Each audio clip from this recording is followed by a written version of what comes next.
What is up? Welcome back to the podcast. Today I got a pretty cool one because productivity, something I've been very interested in for a while. Productivity tools, hacks, systems to optimize my own productivity. So, this episode, I'm going to try to give you the most impactful insights I've gathered on productivity through various podcasts and books I've read, but not so much on the side where I go over like the apps or how to set up your routine or the specific tools I use, but more of the perspective of human biology. Because what I found personally is that productivity, yes, absolutely, it's about managing your time, your environment, using different techniques like the Pomodoro techniques. Those are all extremely useful. But what I found has had the biggest impact on my productivity is understanding how your nervous system, for one, and your circadian rhythm actually functions so you can take control of those internal conditions that actually determine your focus, your energy, your performance, and then align with them for peak productivity. So in this episode, we're going to break down the biological foundations of energy, focus, creativity, high performance, how your brain actually gets into these states. We'll cover how to structure your day around your natural circadian rhythm and ultradian rhythms because your brain does operate in cycles. Then we'll get into specific science-backed protocols for the morning, what to do midday, and what to do in the evening. So what to do, when to do it, and why it works. We'll talk about nutrition, light exposure, movement, and of course, I love my supplementation, so we'll get into that as well. So we're aligning our productivity with our biology, which ultimately leads to peak mental performance, and we're just going to be super locked in. So by the end of this episode, you're going to understand why that crash at 2, 3 p.m. happens, how to prevent it. You'll know exactly why. Some mornings you're just extremely locked in, you feel like you take on anything, and some mornings you're just completely brain fogged and you just feel like you can't do anything. And most importantly, you'll learn how to make productivity sustainable. So you're just not on point for a week, but you're able to be on point for months upon years. So whether you're a student, entrepreneur, creative athlete, anything, this is a blueprint for anyone looking to maximize their cognitive output and mental clarity. So when we talk about productivity, we're really talking about your ability to deploy attention and energy in a sustained but also a deliberate way. And if you want to do that consistently every single day, let's say you have one chill Sunday, so 6 days a week after week, you need to understand what's actually governing those two levers, attention and energy. Because at the core, productivity is like a neurochemical. We want to balance our neurochemistry, right? Your brain operates in cycles. For one, we have ultradian rhythms that last about 90 to 120 minutes. And within those windows, your brain naturally shifts between states of high alertness and states of lower focus. And that's why it's nearly impossible. I don't care what anyone says. If you're said you're able to sit at a screen and lock in for 6 hours, that is not going to be a productive 6 hours versus if you locked in for, let's say, 90 to 120 minutes, 1 to 2 hours, took a break, then came back. When you're in your ultradian rhythm, you would get way more shit done. So we also have our circadian rhythm, which is obviously your internal 24-hour clock that influences everything from cortisol, the hormone that actually makes you feel awake and focused, to melatonin, your sleep hormone, to dopamine, which governs motivation and drive.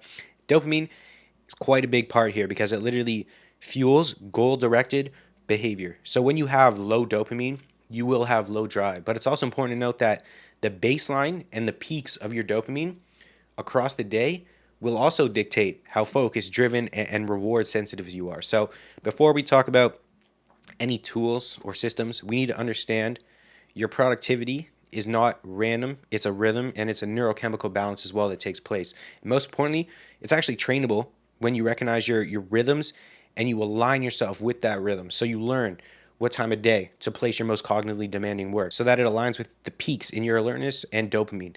That's kind of when you unlock what feels like effortless productivity because you're working with your body. So how can we build our day to actually match our biology? It starts with the first 90 minutes after waking up, which, in my opinion, arguably the most important window of your day.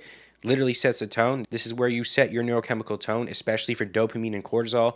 And what you do in this first 90 minutes can either make or break your productivity for the rest of the day, to be honest. So the first step is light, specifically sunlight, because your circadian rhythm is anchored by light exposure. Your eye contains these specialized cells that communicate directly with your brain's master clock. So when you get sunlight, that morning sun in your eyes early in the day, you trigger a healthy spike in cortisol that promotes everything we want to get into flow state, alertness, dopamine circuits, and it then also begins the timer for melatonin release later that night. So simply, Get outside within 30 minutes of waking, even if it's a cloudy day, even if it's cold. Aim for 5 to 10 minutes of direct sunlight exposure, 20 to 30 potentially if it's overcast. And if it's dark when you wake up, then I would highly recommend investing in either a 10,000 lux light, which you can get on Amazon. They're not that expensive at all. Or you can get these AYO glasses, or Retimer, I believe is another brand that makes them. I just copped these off Amazon. They're like these Star Trek glasses that literally emit blue light. So like at night, how you want to avoid blue light. In the morning, to set your circadian rhythm, you want to blast yourself with blue light. So these glasses, you put them on and they just like shoot blue light into your eyes. Pretty cool. I've been experimenting with them, but 10,000 lux light works as well. Just place it anything on your desk, even in the morning, in the washroom while you're brushing your teeth. Those are both perfect options. And unfortunately, I've already had to switch to those because when I wake up, it's already dark outside, how it is in Canada, unfortunately. Next, movement. Movement early in the day, it increases body temperature, which then speeds up our metabolism and increases norepinephrine as well as dopamine. Now, this does not need to be like a full-on training session first thing in the morning. Just 5 to 10 minutes of brisk walking, maybe some mobility work or body weight movements even, can get the job done. So my ideal morning scenario would be a walk paired with sunlight, paired with a glass of water with some electrolytes in it, would be a fantastic way to start your day. And if you do train in the morning, that's great as well. I would just recommend using EAAs and a carbohydrate powder so you're not training fasted if your goal is muscle growth. But nevertheless, the point is to signal to your body essentially, we're awake, we're alert, ready to go, ready to lock in. So caffeine, another side of this, there's some conflicting evidence here. But for some people, delaying your first dose of caffeine by 60 to 90 minutes after waking is something worth trying, because when you first wake up, adenosine, a molecule that builds up that makes you feel sleepy, is still unbinding from receptors. So let's say you get caffeine in too early, like right when you wake up, you're kind of just masking that adenosine temporarily, but it can then lead to a nasty afternoon crash once it eventually rebounds. So by delaying your caffeine intake, you allow your body to naturally clear the adenosine. Then you come in, layer caffeine on top, which I found has led to a much more smoother, like sustained energy curve throughout the day for me personally. But you could experiment, see what works best for you. Now, as for what to consume, hydration, like I said, that comes first. We want electrolytes, sodium, potassium, and magnesium, because they all support your neuron firing and cognitive function. Then, depending on your goals, I'm going to do a whole separate podcast on this, but nootropic support. I'm a big fan of tyrosine, which is an amino acid and a precursor to dopamine, which can be supplemented at 500 to 1,000 milligrams alongside your caffeine. This will help boost motivation and focus during your, let's say, demanding mental work. I also really like pairing my caffeine with L-theanine. And if you want to go deeper, like I said, I'm going to do a whole podcast on this, but uridine monophosphate, CDP choline, alpha GPC, B6, saffron extract as well. I also like that to enhance dopaminergic tone. So let's say you nailed your first 90 minutes of the day. Your system is now primed. These first 90 to 180 minutes of your day are the ideal window for your deepest work. So the most cognitively demanding tasks. So like writing, coding, planning, strategy, creativity. Like I said, your most cognitively demanding task, because this is your ultradian performance peak. So this is not the time I would allocate to like secondary tasks that are just like monotonous. And I would protect this time. So no distractions, keep the phone away, and really lock in, because this is when you can really get in what's called flow state. And then take it a step further, pair that with a to-do list to further amplify that dopamine reward-seeking behavior where you just move from one task, you get that dopamine of crossing it off, move on to the next.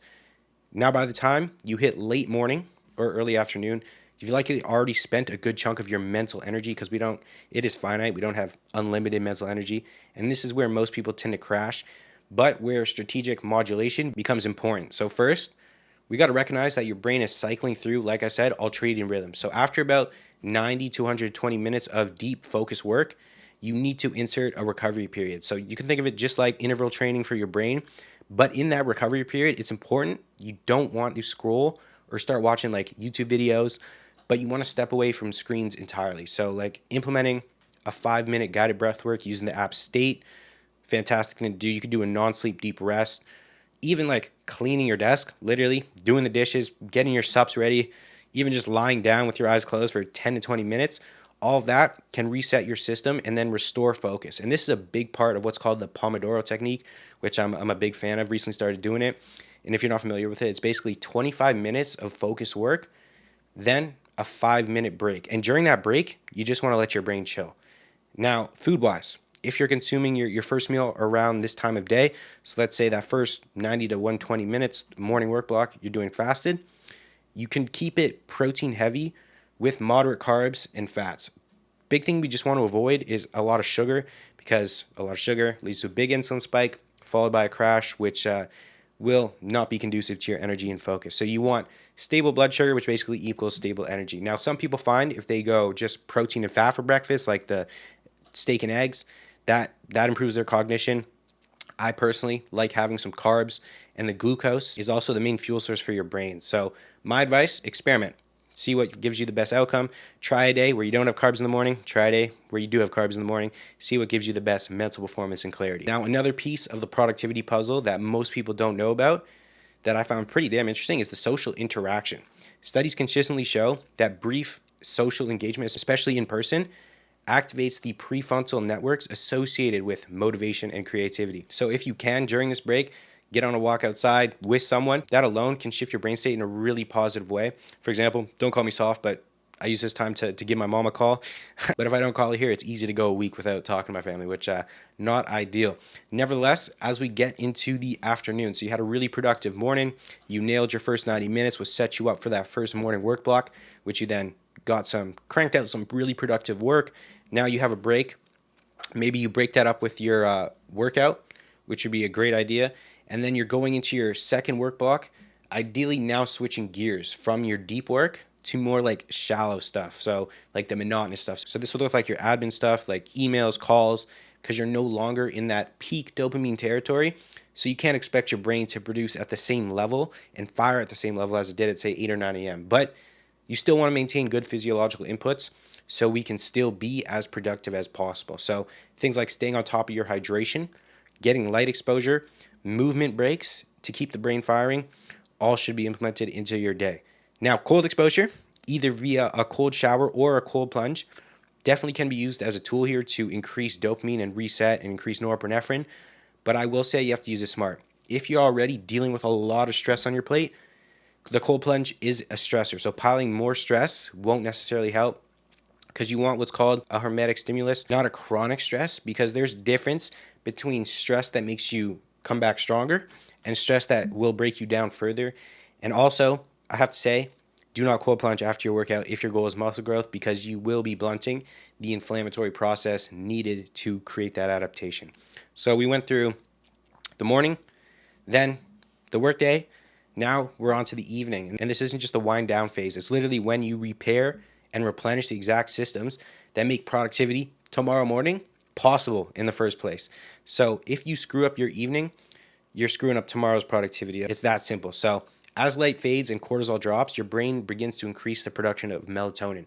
But in our modern environment, this process is very fragile because artificial light, stress, blue light from screens, even like a lot of stimulation late at night, like if you watch a horror movie, all these things can suppress melatonin and also keep your nervous system in a state of alert, that fight or flight state, when we want it to be winding down, entering that parasympathetic state, that rest and digest state. So first protocol here, we want to manage our light. We call it light hygiene. As the sun sets, we want to basically do the same thing in our environment. We want to dim our environment. So we want to shift to red, if you have red light, or amber lights, warmer lights. You could use apps like f.lux or the night shift on your computer to reduce blue light exposure. You can use the accessibility feature on your phone to switch your phone to red color filters, which is something you should do immediately if you haven't already. If you don't have blue light blocking glasses, that's a great investment as well. But ideally, you should start winding down screen time altogether about 60 to 90 minutes before bed, because the lower the light, the less things messing up that melatonin signal. So the stronger your melatonin signal, easier time it will be to get to sleep, and the deeper sleep you'll get into. Now, the second protocol is on the nutrition side. We want to avoid large meals within 2 to 3 hours before bed, because if you eat something in that window, especially a big meal in that window, your body's going to be sending all this blood flow to digest it, and that will delay your melatonin release. It'll keep your heart rate elevated, which you actually want as low as possible before bed. Now, if you're someone who gets hungry, let's say you're in a dieting phase, you're getting hungry before bed, a small protein-dominant snack like my go-to Greek yogurt, berries, some dark chocolate or macadamia nuts is pretty banging last meal. You could go kiwis, 2 kiwis, an hour before bed has actually been shown to improve sleep quality, which is pretty cool. And along with that, you want to optimize your bedroom environment. So just make it a bat cave. Easiest way to think about it, a bat cave is dark, a bat cave is quiet, and a bat cave usually cool. So you do that, you're on point. Now, supplementation, of course, I'm a big fan of magnesium, either threonate or glycinate, apigenin, L-theanine, and glycine, because they all promote GABAergic tone, which is essentially reduces the excitability and helps facilitate you getting to bed. You can also add in ashwagandha, KSM 66, to that stack. You can add in phosphatidylserine as well, but most importantly, you want to use the evenings to signal safety to your nervous system to allow yourself to get into a parasympathetic state before bed so you can get optimal sleep, which will then restore dopamine sensitivity. It'll replenish your serotonin and optimize the following day's neurochemistry so you're getting into the best productive state the following morning. It's often said sleep is the best nootropic, and that is could not be further from the truth. So you could think of your productivity protocol for the following morning starting that evening, because that is literally what's going to set the stage for everything. Like, I mean, good luck being super sharp in the morning after sleeping like 5 or 6 hours. Like, if you slept 5 hours, you're not going to be focusing. You're going to be brain fogged. Productivity is going to be in the bin. You're not going to be able to focus. Or say you smashed a massive meal, then went straight to bed. You're going to wake up kind of groggy a little bit because you didn't get the best sleep quality. So that is a wrap on today's episode. Little quick one on productivity. I might make one in the future on like tools, systems, hacks, apps, how I set up my routine. But I just wanted to go into the kind of foundational stuff first, how we can optimize our productivity by working with our biology, not against it. So how to structure your morning for that peak dopamine, that peak focus. One thing I did not mention that I'm just remembering now, is you do not want easy dopamine first thing in the morning. So getting up, getting that easy, didn't have to work for it at all, hit of dopamine, just looking at your phone is a terrible way to start your day and will ruin your productivity. So then we went over how to manage midday, then how to prime your evening for essentially recovery and to set up your next day's productivity so you are very much on point and able to enter that flow state and lock in. So even if you implement half of what we talked about today, you're going to be operating at a level most people never reach. Not because you're more disciplined, but because you're working with your biology instead of against it and just avoiding unnecessary mistakes that you may be doing without even realizing it that are just sabotaging your productivity. So if you want 30 days of free advice on how to fast track your transformation, whether that be your physique, your health, your performance, you can click the first link in the description. You'll also get your nutrition set up for you, your exact macros, and 2 free training plans. And if you're interested in inquiring for coaching or finding out more, you can click the link in the description for that as well. I'll see you in the next one. Appreciate you for watching. Peace.